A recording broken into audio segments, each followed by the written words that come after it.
وہ تمہاری چھوٹی چھوٹی کوششوں سے بھی واقف ہے جو تم اس کی رضا کے لیے، اس کو راضی کرنے کے لیے کرتے ہو.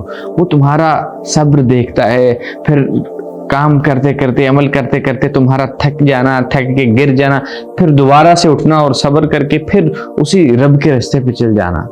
وہ تمہاری اداؤں کو دیکھ کے بہت خوش ہوتا ہے. تمہارا مایوس ہونا تو بنتا ہی نہیں.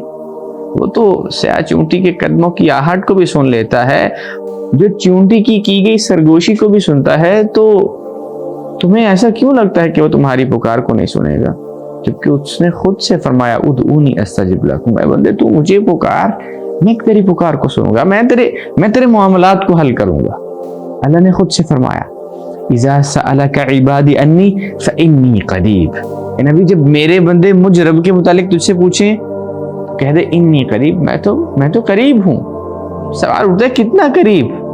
ہم نے رب کو پکارنا ہے، ہم نے رب سے مناجات کرنی ہے، ہم نے رب سے دعائیں مانگنی ہے، ہم نے اپنے رب کو اپنے آپ کے بہت قریب کرنا ہے، رب کے بہت قریب جانا ہے. تو اللہ نے کیا فرمایا؟ نحن اقرب الیہ من حبل الورید، ہم تو شارک سے بھی زیادہ قریب ہیں. اور اللہ کے نبی جناب محمد رسول اللہ صلی اللہ علیہ وسلم نے فرمایا اگر آپ رب کے بہت قریب ہو کے رب کو پکارنا چاہتے ہو نا، اقرب ما یکون العبد من ربہ وہو ساجدا فاکثر فیہ الدعاء، تو تم کثرت سے سجدے کیا کرو. کیونکہ سجدے کی حالت وہ حالت ہے جس میں بندہ رب کے بہت قریب ہوتا ہے.